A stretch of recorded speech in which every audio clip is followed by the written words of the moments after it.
இந்த மாபெரும் இணைப்பு விழாவை ஒரு மாநாடு போல தலைமையேற்று நடத்தி கொண்டிருக்கக்கூடிய கழகத்தினுடைய பொதுச் செயலாளர், உள்ளாட்சி மற்றும் நீர்வளத்துறையினுடைய அமைச்சர் அருமை அண்ணன் ஆனந்த் அவர்களே, இந்த நிகழ்ச்சியிலே வரவேற்புரை ஆற்றி சென்றிருக்கக்கூடிய வருவாய்த்துறை அமைச்சர் அருமை அண்ணன் KS செங்கோட்டையன் அவர்களே, மற்றும் இந்த நிகழ்ச்சியில் கலந்து கொண்டு எங்களுக்கெல்லாம் ஒரு சிறப்பான ஒரு வழிகாட்டியாக எங்களை இந்த இயக்கத்திலே இணைத்துக் கொள்வதற்கு அனைத்து ஏற்பாடுகளையும் செய்து எங்களுக்கு வழிகாட்டியாக இருந்த நெடுஞ்சாலை மற்றும் பொதுப்பணித்துறை அமைச்சர் அருமை அண்ணன் ஆதவ் அர்ஜுனன் அவர்களே, மற்றும் சுகாதாரத்துறையினுடைய அமைச்சர் அருமை நண்பர் அண்ணன் அருண்ராஜ் அவர்களே, மற்றும் அமைச்சர் பெருமக்கள் ஸ்ரீநாத் அவர்களே, லோகேஷ் தமிழ்ச்செல்வன் அவர்களே, விஜய் தமிழ்ச்செல்வன் பார்த்திபன் அவர்களே, முகமது பர்வேஸ் அவர்களே, சி விஜயலட்சுமி அவர்களே, ரமேஷ் அவர்களே, திரு ராஜீவ் அவர்களே, மற்றும் இந்த நிகழ்ச்சியிலே கலந்து கொண்டு சிறப்பித்துக் கொண்டிருக்கக்கூடிய தமிழக வெற்றி கழகத்தினுடைய சட்டமன்ற உறுப்பினர்களே, அமைச்சர்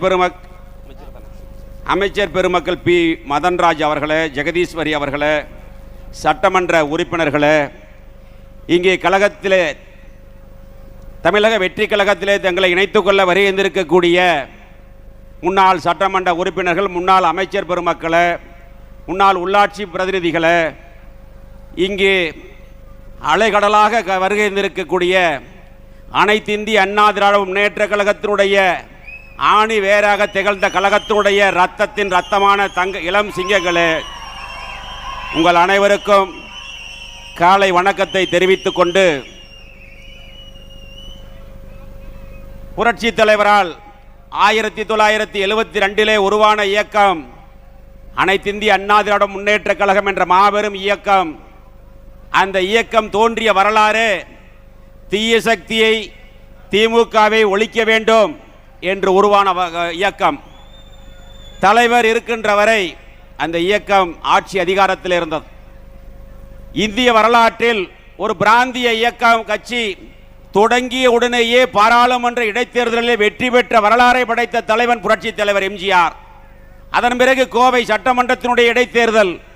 இந்த 2 இடைத்தேர்தலுக்கு பிறகு 1977 இயக்கம் ஆரம்பித்த 5 ஆண்டுகளிலே ஆட்சி அதிகாரத்தில் இருந்து 11 ஆண்டுகாலம் தமிழகத்தை ஆட்சி செய்தவன் புரட்சி தலைவர் எம்ஜிஆர் அவர்கள். ஆனால் இன்று அந்த வரலாறை உடைத்து ஒரு சரித்திர சாதனை படைத்தவர் புரட்சி தளபதி நம்முடைய தமிழகத்தினுடைய முதலமைச்சர் விஜய் அவர்கள் என்பதை நாம் நன்கு அறிய வேண்டும். இயக்கம் ஆரம்பித்த 2 ஆண்டுகளிலே தமிழகத்தில் ஒரு மாற்றத்தை ஏற்படுத்தி ஒரு அரசியல் புயலை உருவாக்கி, ஒரு அரசியல் மாற்றத்தை உருவாக்கி இன்று ஆட்சி அதிகாரத்தில் இருந்து தமிழகத்திலே முதலமைச்சராக இருக்கிறார் என்று சொன்னால் அது சாதாரண மாற்றம் அல்ல, ஒரு தலைமுறை மாற்றம் என்பதை நாம் புரிந்து கொள்ள வேண்டும். இந்த அரசியல் மாற்றம் என்பது ஒரு தலைமுறை மாற்றம். அதேபோல தலைவருக்கு பிறகு இந்த இயக்கத்தை வழிநடத்திய தங்க தலைவி புரட்சி தலைவி அம்மாவுடைய கொள்கையும் அதேதான். தீய சக்தி திமுகவை ஒழிக்க வேண்டும் என்று நோக்கத்தோடு தமிழகத்தினுடைய முன்னேற்றத்திற்காக தன் வாழ்நாளை அர்ப்பணித்த தலைவி தங்க தலைவி புரட்சி தலைவி அம்மா அவர்கள். அம்மாவுடைய மறைவிற்கு பிறகு இந்த மேடையில் வீட்டிருக்கக்கூடிய முன்னாள் அமைச்சர்கள், சட்டமன்ற உறுப்பினர்கள், அனைத்து இந்திய அண்ணா திராவிட முன்னேற்ற கழகத்தை சார்ந்தவர்களுடைய துணையோடு 4 ஆண்டுகள் 2 மாதம் அம்மாவுடைய அரசு நடந்தது. இப்பொழுது பொதுச் செயலாளராக இருக்கக்கூடியவரை நாங்கள் எல்லாம் சேர்ந்துதான் பொதுச் செயலாளராக உருவாக்கினோம். ஆனால் அவருடைய தவறான முடிவுகளால் இன்று இந்த இயக்கம் தள்ளாடி கொண்டிருக்கிறது என்பதற்கு இதுதான் மிகப்பெரிய உதாரணம். உண்மையை சொன்னால் துரோகி என்று சொல்கிறார். உண்மையை எடுத்து சொன்னால் யார் துரோகி என்பதை நீங்கள் புரிந்து கொள்ள வேண்டும். திராவிட முன்னேற்ற கழகத்தோடு சேர்ந்து ஆட்சி அமைக்கலாம் என்று சொல்வது சரியா என்று இந்த இயக்கத்திலிருந்து விலகி இன்று தமிழக வெற்றி கழகத்தில் இணைத்துக் கொள்ள வந்திருக்கக்கூடிய ஒவ்வொரு தொண்டனும் நினைத்து பார்த்துத்தான் இன்று புரட்சி தளபதி தலைமையை ஏற்று இங்கே இந்த இயக்கத்தில் தங்களை இணைத்துக் கொள்ள வருகின்றிருக்கிறார்கள் என்பதை நாம் எண்ணி பார்க்க வேண்டும். 42 ஆண்டுகள் இயக்கத்தில் உறுப்பினராக இருந்து 25 ஆண்டுகள் தீவிர அரசியலிலே இருந்தவனான். பல்வேறு உள்ளாட்சியிலே பல்வேறு பதவிகளில் இருந்து புரட்சி தலைவி அம்மா அவர்கள் அடையாளம் காட்டப்பட்டு 5 ஆண்டுகள் போக்குவரத்து துறை அமைச்சராக பதவி கொடுத்து அழகு பார்த்த தாய் புரட்சி தலைவி அம்மா அவர்கள். கரூர் சட்டமன்றம் என்று சொன்னாலே உங்களுக்கு நன்றாக தெரியும். அது தமிழக வெற்றி கழகத்தினுடைய வரலாற்றில் ஒரு கரும்புள்ளியாக இருந்தது கரூர் சம்பவம் என்பதை நீங்கள் தெரிந்து கொள்ள வேண்டும். 41 அப்பாவி உயிர்கள் இறந்தது தளபதி அவர்கள் கரூர் வருகையின் போது. அது மட்டுமல்ல, கரூர் சட்டமன்றம் என்பது தமிழகத்தில் இருக்கக்கூடிய 234 தொகுதிகளிலும் இருக்கக்கூடிய அரசியல் விமர்சகர்களும் அரசியல் பார்வையாளர்களும் உற்று நோக்கக்கூடிய ஒரு தொகுதியாக இருந்தது. ஏனென்று சொன்னால் அந்த தொகுதியில் அதிகாரத்தினுடைய உச்சத்தில் பல்வேறு பொய் வழக்குகளையும் பணத்திமிரில் தன்னுடைய அதிகாரத்திலும் பணத்தை வைத்து ஜெயித்து விடலாம், ஆட்சி அதிகாரத்துக்கு வந்து விடலாம் என்று சொன்னவர்களுக்கு மத்தியில் மிகப்பெரிய போராட்டத்திற்கு இடையில் நாம் வெற்றி பெற்றோம்.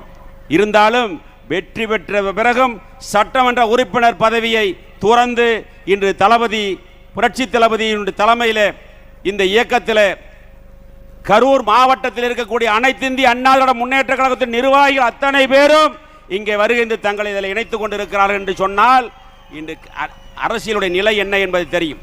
ஒரு தலைவன் சரியான முடிவு எடுக்காமல் இருந்தால் அந்த இயக்கம் எப்படி போகும் என்பதற்கு உதாரணம் தான் இன்றைய நிலை என்பதை நீங்கள் தெரிந்து கொள்ள வேண்டும். அப்பேற்பட்ட மிகப்பெரிய இயக்கம் 1.5 கோடி தொண்டர்கள் இருக்கிறார்கள். அடிமட்ட தொண்டனுடைய உணர்வை புரிந்து கொள்ள வேண்டும்.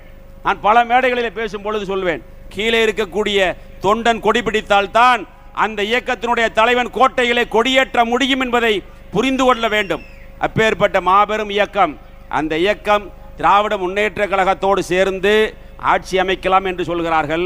அதை பற்றி எல்லாம் கவலைப்படாதவர்கள் உண்மையை எடுத்து சொன்னால் துரோகி என்று சொல்கிறார்கள். எனவே இன்று தமிழகத்தில் ஒரு மிகப்பெரிய அரசியல் புரட்சி ஏற்பட்டிருக்கிற, தமிழகத்தில் அல்ல இந்தியாவே திரும்பி பார்க்கின்ற வகையில் நம்முடைய புரட்சி தளபதி நம்முடைய முதலமைச்சர் அவர்கள் ஒரு அரசியல் மாற்றத்தை ஏற்படுத்தி இருக்கிறார். இப்பொழுது மட்டுமல்ல, தலைவர் இருக்கின்ற வரை 11 ஆண்டுகள் 3 முறை தமிழகத்தினுடைய முதலமைச்சராக இருந்தார். அதே போல இனிமேல் தமிழகத்தில் வெற்றி கழகத்தினுடைய ஆட்சி புரட்சி தளபதி விஜய் அவர்களுடைய ஆட்சி தான் தமிழகத்திலே தொடரும் என்று சொல்லி இந்த இணைப்பு விழாவில் கலந்து கொண்டிருக்கக்கூடிய அனைவருக்கும் நானும் 2 பேரும் விஜயபாஸ்கர், புதுக்கோட்டையும் விஜயபாஸ்கர், கரூரும் விஜயபாஸ்கர் என்று சொல்லி நாங்கள் இருவரும் மற்ற மாவட்டத்தை சார்ந்தவர்கள் இருக்கிறார்கள். அது மட்டுமல்ல, நம்முடைய முதலமைச்சர் புரட்சி தளபதி அவர்கள் சமீபத்தில் ஓரிரு வாரங்களிலே கரூர் வர இருக்கின்றார். அந்த கரூர் நிகழ்ச்சியிலே இன்னும் அலைகடலாக இருக்கக்கூடிய தொண்டர்களையும் அதில் இணைத்து இந்த இயக்கம் தொடர்ந்து வெற்றி பெறுவதற்காக உண்மையாக உழைப்போம் என்று சொல்லி இந்த இணைப்பு விழாவில் வருகின்றிருக்கக்கூடிய அனைத்து நிர்வாகிகளுக்கும், மேடையில் வீட்டிருக்கக்கூடிய அமைச்சர் பெருமக்கள், சட்டமன்ற உறுப்பினர்களுக்கும், என்னோடு வருகின்ற அனைத்து நிர்வாகிகளுக்கும் மீண்டும் ஒருமுறை நன்றி கூறி விடைபெறுகிறேன். நன்றி, வணக்கம்.